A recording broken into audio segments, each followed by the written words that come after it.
अस्सलाम वालेकुम फ्रेंड्स इनकी वेज पनीर दम बिरयानी रेसिपी பார்த்துக்கலாம் நிறைய பேருக்கு வெஜிடபிள் பிரியாணி அந்த அளவுக்கு நல்ல டேஸ்டா வரல அப்படினு சொல்லுவாங்க இந்த டைப்ல நீங்க செஞ்சு பாருங்க நல்ல டேஸ்டா தான் இருக்கும் கொஞ்சம் டைம் எடுத்து தான் செய்யணும் அப்ப கூட நல்ல டேஸ்டா சாப்பிட்டுக்கலாம் அதே போல இதுக்கு முன்னாடி நான் அப்லோட் செஞ்ச வீடியோஸ் பார்த்து ரெசிபீஸ் செஞ்சு பார்த்துட்டு ஃபோட்டோ எடுத்து நல்லா இருக்குன்னு சொல்லிட்டு நிறைய फ्रेंड्स எனக்கு மெசேஜ் பண்ணாங்க எல்லாருக்கும் ரொம்ப ரொம்ப தேங்க்ஸ் இனியும் உங்க சப்போர்ட் எனக்கு வேணும் இந்த சேனல் இனியும் சப்ஸ்கிரைப் பண்ணாதவங்க இந்த வீடியோக்கு கீழே இருக்குன அந்த சப்ஸ்கிரைப்ல வந்து கிளிக் பண்ணிடுங்க இனி இன்னத்த ரெசிபிக்கு போலாம் வாங்க ரைஸ் ரெடி பண்ணிக்கலாம் ரைஸ் ரெடி பண்றதுக்கு நான் ஒரு குக்கர் ஸ்டவ்ல வெச்சு இதிலேக்கு 2 டேபிள்ஸ்பூன் ஆயில் சேர்த்துக்கறேன் அப்புறம் பாஸ்மதி ரைஸ் நான் 2.5 கப் பாஸ்மதி ரைஸ் தான் எடுத்துர்க்கேன் நீங்க எவ்வளவு ரைஸ் எடுக்கறீங்களோ அதிന്റെ டபுள் தண்ணி சேர்த்துக்கோங்க நான் இந்த பவுலுக்கு ஒரு பவுல் ரைஸ் தான் எடுத்துர்க்கேன் சோ நான் 2 பவுல் தண்ணி சேர்த்துக்கறேன் இனி இதிலேக்கு பட்டா கிராம்பு ஏலக்காய் அப்புறம் பே லீஃப் சேர்க்கணும் ஒரு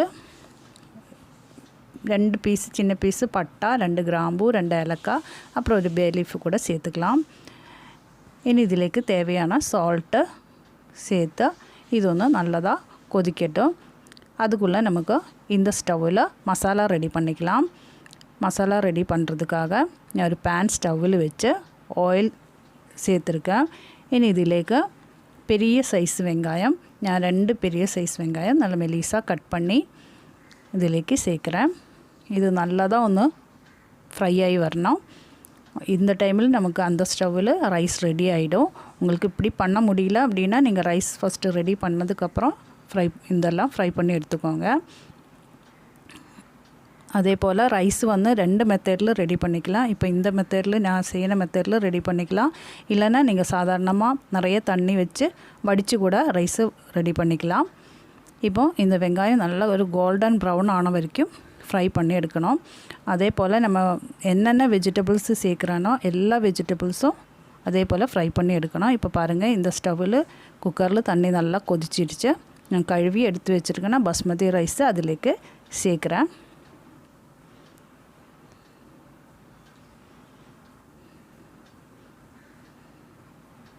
சேர்த்துட்டு ഒന്ന് மிக்ஸ் பண்ணி கொடுத்துக்கலாம் இந்த டைம்ல salt செக் பண்ணி பார்த்துக்கோங்க salt இல்லனா கொஞ்சம் கூட சேர்த்துக்கலாம்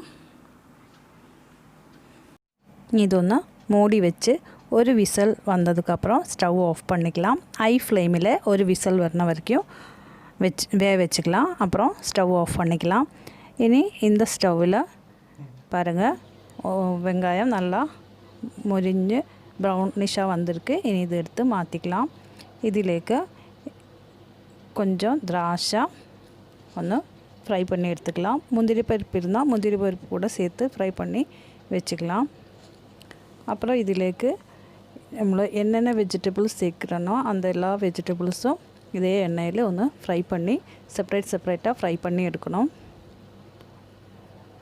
நான் இங்க கொஞ்சம் பீன்ஸ் அப்புறம் உருளைக்கிழங்கு கேரட் அப்புறம் கொஞ்சம் பன்னீர் கூட எடுத்து வச்சிருக்கேன்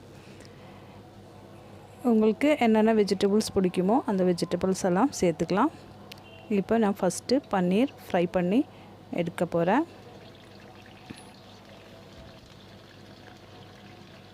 ஒவ்வொன்றும் செப்பரேட்டா ஃப்ரை பண்ணி எடுக்கணும் அது மட்டும் தான் கொஞ்சம் டைம் எடுக்கணும் வேலை ஆனா இந்த மாதிரி ஃப்ரை பண்ணி எடுத்து தம் போட்டு பிரியாணி செஞ்சா நல்ல டேஸ்டா தான் இருக்கு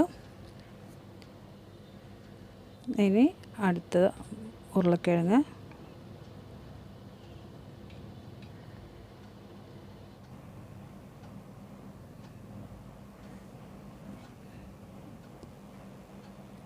பீன்ஸ் போட்டுக்கலாம்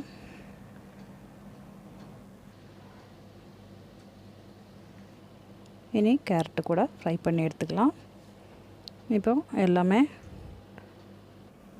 ஃப்ரை ஆயிடுச்சு பாருங்க எல்லா வெஜிடபிள்ஸும் நான் ஃப்ரை பண்ணிட்டேன் இப்போ ஒரு விசில்ல ஆஃப் பண்ணதுதான் ரைஸ் பாருங்க நல்லா கரெக்ட்டா வெந்து ரெடியா இருக்கு இனி இது வந்து தம் போடணும் அதுக்காக அதே குக்கர்ல இருந்து நான் ரைஸ் மாத்தி வச்சிருக்கேன் இந்த குக்கர்ல தான் நான் தம் போட போறேன் இதிலேக்கு நம்ம ஃப்ரை பண்ணி வச்சிருக்கேனா இந்த வெங்காயத்துல ஒரு 3/4 பார்ட் இதிலேக்கு சேர்த்துக்கலாம் கொஞ்சம் எடுத்து மாற்றி வச்சுக்கலாம். இதுக்கு மேலே போடுறதுக்கு மாற்றி வச்சுக்கலாம். இனி இதிலேக்கு ஃப்ரை பண்ணி வச்சுருக்கிற எல்லா வெஜிடபிள்ஸும் சேர்த்துக்கலாம்.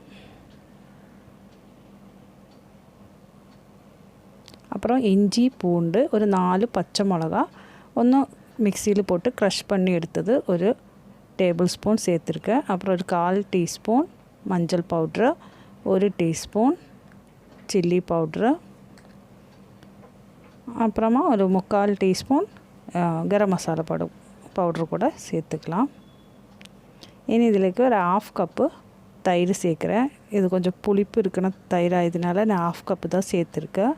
அப்புறம் கொஞ்சம் சால்ட்டு, அதே தயிர் எடுத்தால் பவுலில் கொஞ்சம் தண்ணி எடுத்து அது கூட சேர்த்துருக்கேன். புளிப்பு இல்லாத தயிர்னால் கொஞ்சம் கூட சேர்த்துக்கலாம். ஏன்னா இதில் தக்காளி எல்லாம் சேர்க்கல, அந்த தயிரின் புளி தான் நமக்கு கிடைக்கும். ஸோ அதுக்கேற்ற மாதிரி நீங்கள் பார்த்து சேர்த்துக்கோங்க. இந்த மசாலா வந்து கொஞ்சம் கிரேவியாக இருக்கிற மாதிரி இருக்கணும். அதுக்கேற்ற மாதிரி தயிர் இல்லைன்னா தண்ணி சேர்த்துக்கலாம். இனி இதிலேக்கு ஏற்கனவே ஃப்ரை பண்ணி வச்சா அந்த பேலன்ஸ் இருக்கணும் ஆயில்லேருந்து ஒரு 2 டேபிள் ஸ்பூன் ஆயில் இதிலேக்கு சேர்த்துக்கலாம். அப்புறம் கொஞ்சம் கொத்தமல்லி புதினா சேர்த்து ஒன்று மிக்ஸ் பண்ணி கொடுக்கலாம். நல்லா மிக்ஸ் ஆகிடுச்சு. இனி இதுதான் மசாலா. இனி இதிலேக்கு ரெடி பண்ணி வச்சுருக்கேன்னா ரைஸு சேர்த்துக்கலாம். ரைஸ் வந்து நீங்கள் வடிகட்டி தான் செய்கிற அப்படின்னா ஒரு 3/4 வேவில் எடுத்துக்கோங்க. ஏன்னா தம் போடும்போது ஒன்று கூட அந்த ரைஸ் அந்த தம்மில் வெந்துடும். இப்போ ஃபுல்லு ரைஸும் போட்டாச்சு. இனி இதுக்கு மேலே ஃப்ரைடு ஆனியன், அப்புறம் கொஞ்சம் திராட்சை ஃப்ரை பண்ணி வச்சது கூட சேர்த்துக்கலாம். இனி இதிலேக்கு கொத்தமல்லி சின்னதாக கட் பண்ணி அது கூட மேலே கொஞ்சம் சேர்த்துக்கலாம். இனி இது ஒன்று மூடி வச்சு ஒரு 2 செகண்டு ஹை ஃப்ளேமில், அப்புறம் ஒரு 5 மினிட்டு லோ ஃப்ளேமிலும் ஒன்று தம் போட்டுக்கலாம். தம் போடும்போது குக்கரில் வெயிட்டு அதிலேருந்து எடுத்துடுங்க. இப்போ இது ரெடி ஆயிடுச்சு. குக்கர் வந்து நான் திறந்து பார்க்குறேன். பாருங்கள், நல்லா கரெக்டாக ரெடியாக வந்திருக்கு. இது வந்து மிக்ஸ் பண்ணி எடுக்கணும். மசாலா எல்லாம் கீழே தான் இருக்கும். ஸோ வந்து மிக்ஸ் பண்ணி எடுக்கணும். இது ஃபுல்லாக இருக்குது, அதனால் நான் வேறொரு பாத்திரத்திலேக்கு மாற்றி மிக்ஸ் பண்ணிக்கிறேன். பாருங்கள், இந்த பாத்திரத்திலேக்கு நான் மாற்றி இது வந்து மிக்ஸ் பண்ணி எடுக்கிறேன்.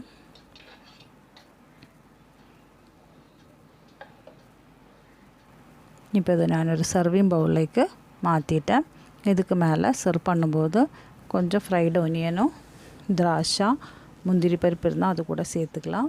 அப்புறம் கொஞ்சம் கொத்தமல்லி சேர்த்துக்கலாம். அவ்வளோதான். நல்ல டேஸ்டியான வெஜிடபிள் பன்னீர் தம் பிரியாணி ரெடி ஆகிடுச்சு. நீங்கள் செஞ்சு பாருங்கள். செஞ்சு பார்த்தா உங்களுக்கு கண்டிப்பாக பிடிக்கும். நீங்கள் செஞ்சு பார்த்துட்டு உங்களை ஃபீட்பேக் எனக்கு கமெண்ட் பண்ணுங்கள். இந்த வீடியோ பிடிச்சிருந்தால் லைக் பண்ணுங்கள், ஷேர் பண்ணுங்கள், மறக்காமல் சப்ஸ்கிரைப் பண்ணிவிடுங்க. தேங்க்யூ.